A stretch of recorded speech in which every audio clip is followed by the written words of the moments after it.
ಮಾಧ್ಯಮ ಮಿತ್ರರೇ, ಇಂದಿನ ಸುದ್ದಿಗೋಷ್ಠಿಯ ವಿಚಾರವೇನೆಂದರೆ BDAನಲ್ಲಿರ್ತಕ್ಕಂತಹ ಸೈಟ್ ಹಂಚಿಕೆಯಲ್ಲಿ ಇರತಕ್ಕಂಥ ಮಾನದಂಡದ ಬಗ್ಗೆ ನಾವು ಇವತ್ತು ಸುದ್ದಿಗೋಷ್ಠಿ ಮಾಡ್ತಾ ಇದ್ದೀವಿ. ಅದಕ್ಕೆ ನಮ್ಮ ರಾಜ್ಯದ ಸಂಘಟನಾ ಕಾರ್ಯದರ್ಶಿ ಆಗಿರ್ತಕ್ಕಂಥ ಡಾಕ್ಟರ್ ಸತೀಶ್ ಕುಮಾರ್ ಅವರು ಹಾಜರಿದ್ದಾರೆ. ಅವ್ರಿಗೂ ಸಹ ಸ್ವಾಗತ. ನಮ್ಮ ಯಶವಂತಪುರ ವಿಧಾನಸಭಾ ಕ್ಷೇತ್ರದ ನಾಯಕರು ಮತ್ತು ಆಮ್ ಆದ್ಮಿ ಪಾರ್ಟಿಯ ಕಾರ್ಯದರ್ಶಿಗಳು ಆಗಿರತಕ್ಕಂತಹ ನರೇಶ್ ಜಾಧವ್ ಅವರು ನಮ್ಮ ಜೊತೆಗಿದ್ದಾರೆ. ಅವ್ರಿಗೂ ಸಹ ಸ್ವಾಗತ. ನಾನು ಶಶಿಧರ್ ಆರಾಧ್ಯ, ಬೆಂಗಳೂರು ನಗರ ಕಾರ್ಯದರ್ಶಿ ಇದ್ದೀನಿ. ನಮ್ಮ ಇಂದಿನ ಸುದ್ದಿಗೋಷ್ಠಿಯನ್ನು ಡಾಕ್ಟರ್ ಸತೀಶ್ ಕುಮಾರ್ ಮುಂದುವರಿಸಲಿದ್ದಾರೆ. ನೆರೆದಿರುವ ಮಾಧ್ಯಮ ಮಿತ್ರರಿಗೆ ನಮಸ್ಕಾರ. ಇದೀಗ ನಮ್ಮ ಮುಖಂಡರಾದಂಥ ಶಶಿಧರ್ ಆರಾಧ್ಯರವರು ಹೇಳಿದಾಗೆ BDA ಸೈಟ್ ಹಂಚಿಕೆಯಲ್ಲಿ ಕನ್ನಡಿಗರಿಗೆ ಸಂಪೂರ್ಣ ಅನ್ಯಾಯ ಆಗ್ತಾ ಇದೆ. ಯಾಕಂತ ಹೇಳಿದ್ರೆ ಹೇಗೆ ಅಂತ ಕೇಳಿದ್ರೆ, ಏನು ಇದೀಗ ಡಾಕ್ಟರ್ ಶಿವರಾಮ ಕಾರಂತ ಬಡಾವಣೆಯನ್ನ ಏನು BDA ಹಂಚಿಕೆ ಮಾಡಲು ಸಕಲ ಸಿದ್ಧತೆಗಳನ್ನು ವಹಿಸ್ಕೊಂಡಿದೆ.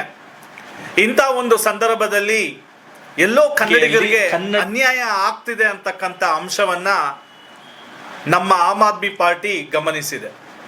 ಯಾಕಂತ ಹೇಳಿದ್ರೆ ಸ್ನೇಹಿತರೆ, ನೀವು ಬೆಂಗಳೂರಿನಲ್ಲಿ ನಿವೇಶನ ಹೊಂದಬೇಕು ಅಂತ ಹೇಳಿದ್ರೆ 1984ರಲ್ಲಿ BDA ಹಂಚಿಕೆಯ ನಿಯಮಾವಳಿಯ ಪ್ರಕಾರ 15 ವರ್ಷದಿಂದ ಯಾರು ಕರ್ನಾಟಕದಲ್ಲಿ ನೆಲೆಸಿದಾರೋ ಅವರು ಅರ್ಜಿಯನ್ನ ಹಾಕಬಹುದು. ಆದರೆ ನಮ್ಮ ವಿಚಾರ, BDA ಅರ್ಜಿ ಕರೆಯೋದೇ 15 ವರ್ಷಕ್ಕೆ, ಕಡಿಮೆ ಅಂದ್ರೂ 10 ವರ್ಷ 15 ವರ್ಷ ಈ ರೀತಿಯ ಒಂದು ಟೈಮ್ ಬೌಂಡಲ್ಲಿ ಕರೀತಾ ಇದ್ದಾರೆ.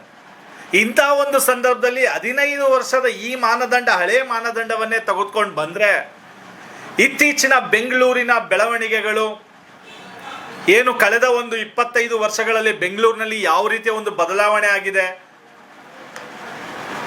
ಕನ್ನಡಿಗರಿಗೆ ಅಂದರೆ ಎಲ್ಲೋ ಕನ್ನಡಿಗರೇ ಇಲ್ವೇನೋ ಅನ್ನೋ ರೀತಿಯ ಒಂದು ವಾತಾವರಣ ಅಂತಕ್ಕಂಥದ್ದು ಬೆಂಗಳೂರಿನಲ್ಲಿ ಅತಿ ಹೆಚ್ಚು ಈ ಒಂದು 25 ವರ್ಷಗಳಲ್ಲಿ ನಾವು ಗಮನಿಸ್ಬೋದು. ಇಲ್ಲಿ ಇಂಥ ಒಂದು ಸಂದರ್ಭದಲ್ಲಿ ಬೆಂಗಳೂರಿನ ಸುತ್ತಮುತ್ತ ಏನು ಕನ್ನಡಿಗರು, ನಮ್ಮ ರೈತ ಬಾಂಧವರು ಜಮೀನುಗಳನ್ನು ಇಟ್ಕೊಂಡಿದ್ರು, ಅದನ್ನ ಬೆಂಗಳೂರು ಅಭಿವೃದ್ಧಿ ಪ್ರಾಧಿಕಾರಕ್ಕೆ ನಿವೇಶನ ಹಂಚಲಿಕ್ಕೆ ಆ ಒಂದು ಜಮೀನುಗಳನ್ನು ಕೊಟ್ಟೆ ಸುಮಾರು 25-30 ವರ್ಷಗಳು ಆಗೋಗ್ಬಿಟ್ಟಿದೆ. ಅದನ್ನ ಪಡೆದಂತಹ, ಸ್ವಾಧೀನಕ್ಕೆ ಪಡೆದಂತಹ BDA ಒಂದು ರಿಯಾಯಿತಿ ಬೆಲೆಯಲ್ಲಿ ಯಾರಿಗೆ ಕನ್ನಡಿಗರಿಗೆ ಸೈಟ್ ಇಲ್ವೋ ಅವ್ರಿಗೆ ಸೈಟನ್ನು ಕೊಡ್ತಕ್ಕಂಥ ಕೆಲಸ ಮಾಡಬೇಕು. ಆದರೆ ನೀವು 15 ವರ್ಷದ ಮಾನದಂಡವನ್ನು, ಇನ್ನೂ ಹಳೆಯ ಮಾನದಂಡವನ್ನು ಹಾಕೊಂಡ್ರೆ ಯಾರು ಖರೀದಿ ಮಾಡ್ತಾರೆ ಇದನ್ನ? ಲಕ್ಷಾಂತರ ಜನ ಆಕಾಂಕ್ಷಿಗಳು ಇವತ್ತು ಸೈಟನ್ನು ಬಯಸಿ ಹಾಕ್ತಾ ಇದ್ದಾರೆ. ಇದು ಮೂಲ ಕನ್ನಡಿಗರಿಗೆ, ಏನು ನೀವು ಕನ್ನಡಿಗರ ಜಮೀನನ್ನು ವಶಪಡಿಸ್ಕೊಂಡು ಕನ್ನಡಿಗರಿಗೆ ಸೈಟ್ ತಗೊಳ್ಳೋ ಅಂತ ಪರಿಸ್ಥಿತಿ ನಿರ್ಮಾಣ ಆಗ್ತಾ ಇದೆಯಾ? ಯಾರು ತಗೋತಾ ಇದ್ದಾರೆ ಈ ಸೈಟ್ಗಳನ್ನ? ಈಗಾಗಲೇ ಹಲವು ಹಂಚಿಕೆಗಳನ್ನ ಕಂಡಿದೆ ಬೆಂಗಳೂರಿನಲ್ಲಿ. ಏನು ಹಂಚಿಕೆ ಆದ ತಕ್ಷಣ ಹೋಗಿ ಮನೆ ಕಟ್ತಾ ಇದ್ದಾರ? ಮತ್ತೆ ಬೆಲೆಗಳು ಏನು BDA ಇವತ್ತು ರಿಯಲ್ ಎಸ್ಟೇಟ್ ಇದಕ್ಕೆ ನಿಂತಿದೆಯಾ?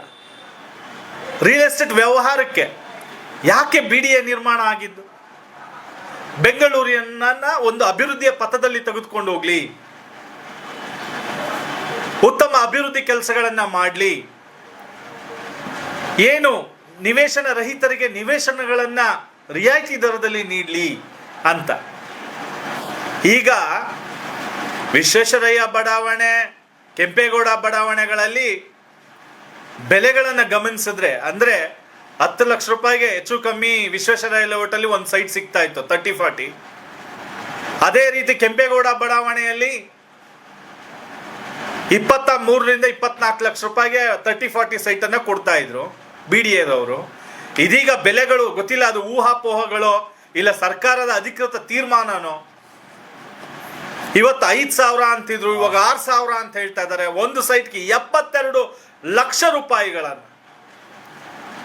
ಕನ್ನಡಿಗರು ಏನು ಇಷ್ಟೊಂದು ಸೌಕರ್ಯರಾಗಿದ್ದಾರ ಎಲ್ಲ ಕೊಟ್ಟು ತಗೊಳ್ಳೋತಾರ?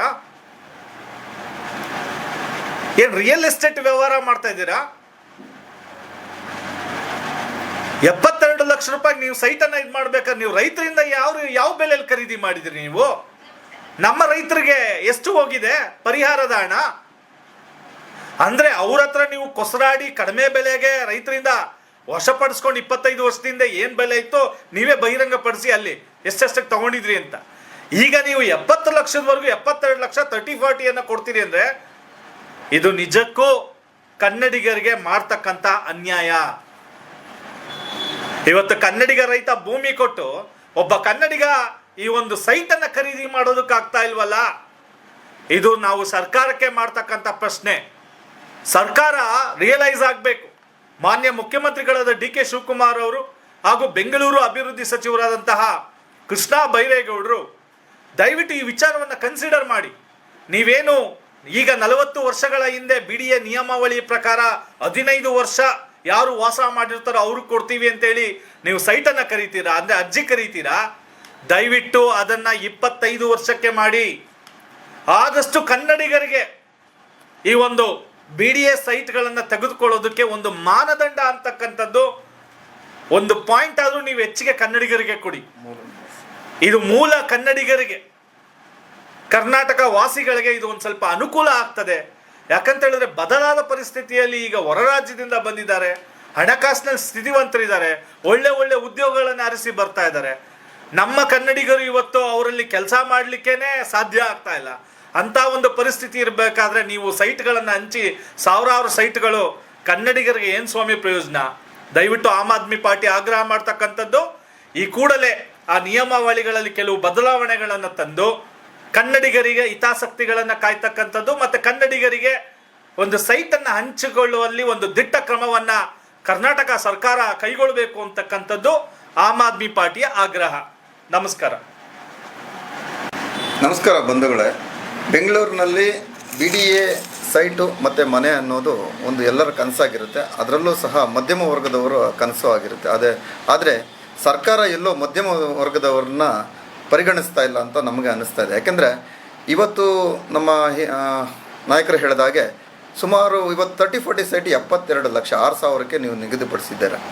ಅಂದರೆ ಇವತ್ತು ಮಾರ್ಕೆಟ್ ವ್ಯಾಲ್ಯೂ ಅಂದರೆ ಪ್ರೈವೇಟ್ನವ್ರು ಏನು ಕೊಡ್ತಾರೆ, ಗೇಟೆಡ್ ಕಮ್ಯುನಿಟಿ ಆರ್ ಯಾರಾದರೂ ಎಸ್ಟಾಬ್ಲಿಷ್ ಮಾಡಿರ್ತಕ್ಕಂಥ ಸೈಟ್ಗಳು ಅದೇ ವ್ಯಾಲ್ಯೂನಲ್ಲಿ ನೀವು ಕೊಡೋದಾದರೆ ಸರ್ಕಾರ ಯಾಕೆ ಬೇಕು? ಈ BDA ಯಾಕೆ ಬೇಕು? ನೀವು ರಿಯಾಯಿತಿ ದರದಲ್ಲಿ ಕೊಡಬೇಕಲ್ವಾ? ನೀವು ರೈತರ ಪರಿಹಾರ ಇದುವರೆಗೂ ಕೊಟ್ಟಿಲ್ಲ. ವಿಶ್ವೇಶ್ವರ ಲೇಔಟ್ ಕೊಟ್ಟಿಲ್ಲ, ಅಂಜನಾನಗರದಲ್ಲಿ ವಿಶ್ವೇಶ್ವರ ಲೇಔಟ್ ಅದನ್ನು ಸಹ ಕೊಟ್ಟಿಲ್ಲ. ಅರ್ಕಾವತಿ ಬಡಾವಣೆ ಇನ್ನೂ ಸರಿಯಾಗಿ ಪರಿಹಾರವನ್ನು ಕೊಟ್ಟಿಲ್ಲ. ಮತ್ತು ಕೆಂಪೇಗೌಡ ಬಡಾವಣೆಗಳಲ್ಲಿ CD ಹಾಕೋದಕ್ಕೆ 550 ರೂಪಾಯಿ ಲಂಚ ತಗೊಳ್ಳೋದಕ್ಕೆ ಇವತ್ತು ಆಡಿಯೋ ರಿಲೀಸ್ಗೆಲ್ಲ ಆಗ್ತಾ ಇದ್ದಾವೆ. ಅಂತಹ ಆರೋಪಗಳನ್ನ ಎದುರಿಸ್ತಾ ಇದ್ದೀರಾ. ಎಲ್ಲ ಕಡೆ ಭ್ರಷ್ಟಾಚಾರ ಮಾಡ್ತಾ ಇದ್ದೀರಾ. ಆದರೂ ಸಹ ನಮಗೆ ಕೊಡುವಂಥ ಸೈಟನ್ನು ಯಾಕಿಷ್ಟು ದುಬಾರಿ?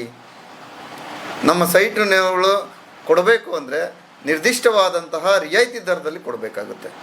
ಇವತ್ತು ಎಕ್ಸ್ಟೆನ್ಷನ್ ಏರಿಯಾಗಳವು ಇಲ್ಲಿಂದ ಸದಾಶಿವನಗರ ಪಕ್ಕದಲ್ಲಿಲ್ಲ, ಇಲ್ಲ ಜಯನಗರ ಪಕ್ಕ ಇಲ್ಲ, ಇರ್ತಕ್ಕಂಥದ್ದು ಬೆಂಗಳೂರಿಗೆ 15-20 ಕಿಲೋಮೀಟರ್ ಇರ್ತಕ್ಕಂಥ ದೂರದಲ್ಲಿರ್ತಕ್ಕಂಥ ಇವತ್ತು ಕೆಂಪೇಗೌಡ ಲೇಔಟ್ ಏನಿದೆ ಮತ್ತು ಶಿವರಾಮ್ ಕಾರಂತ ಲೇಔಟ್ ಏನಿದೆ 20 ಕಿಲೋಮೀಟರ್ ದೂರ ಇದ್ರೂ 6,000 ರೂಪಾಯಿ ಮಾಡಿದ್ದೀರಲ್ಲ, ಅಲ್ಲಿ ಮೂಲ ಬೆಲೆನೇ ಅಷ್ಟಿಲ್ಲ. ರೈತರಿಗೆ ನೀವು ಅಷ್ಟು ಹಣ ಕೊಟ್ಟಿದ್ದೀರಾ? ರೈತರಲ್ಲಿ ಜಮೀನು ಪಡೆಯುವಾಗ ನೀವು ಅಷ್ಟು ಹಣನ ಕೊಟ್ಟೇ ಇಲ್ಲ. ಆದ್ದರಿಂದ ಈ ಒಂದು ಎಲ್ಲೋ ನೀವು ರಿಯಲ್ ಎಸ್ಟೇಟ್ ದಂಧೆಗೆ BDA ಎಳೆದಿದೆ. ಅದಕ್ಕೋಸ್ಕರನೇ ಈ BDAನ ಡೆವಲಪ್ ಮಾಡೋದಕ್ಕೋಸ್ಕರನೇ GBDA ಅಂತ ಒಂದು ರೀತಿ ತೊಗೊಂಡಿದ್ದೀರ. Greater Bengaluru development area authority ಅಂತ ಮಾಡೋದಕ್ಕೋಸ್ಕರನೇ ಗ್ರೇಟರ್ ಬೆಂಗಳೂರು ಅಥಾರಿಟಿ ಅನ್ನುವ ಒಂದು ಹೊಸ ಒಂದು ಸಂಪುಟ ಸಚಿವ ಇದರಲ್ಲಿ ನೀವು ಮಂಡನೆ ಮಾಡಿಕೊಂಡು ಅದನ್ನು ಬೆಳೆಸ್ತಾ ಇದ್ದೀರಾ, ಉತ್ತೇಜನ ಕೊಡ್ತಾ ಇದ್ದೀರಾ. ಈ ರಿಯಲ್ ಎಸ್ಟೇಟ್ ದಂಧೆ ಕಡಿಮೆ ಆಗಬೇಕು.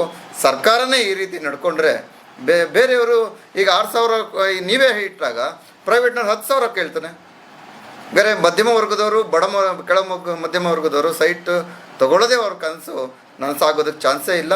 ಹಾಗೆ ನಮ್ಮ ನಾಯಕರು ಹೇಳಿದಾಗೆ ಇಲ್ಲಿ ಬೆಂಗಳೂರಿನಲ್ಲಿರ್ತಕ್ಕಂತಹ ಸುಮಾರು 25 ವರ್ಷಕ್ಕಿಂತ ಹೆಚ್ಚು ವಾಸ ಇರತಕ್ಕಂತಹ ವ್ಯಕ್ತಿಗಳಿಗೆ ಸೈಟನ್ನು ನೀವು ಕೊಡಬೇಕು ಅಂತ ಈ ಮೂಲಕ ನಾವು ಆಗ್ರಹಿಸ್ತಾ ಇದ್ದೀವಿ. ನಮಸ್ಕಾರ. ರಾಜಧಾರಿ TV, ಅಡೆತಡೆ ಇಲ್ಲದ ಪ್ರಜಾದಾರಿ.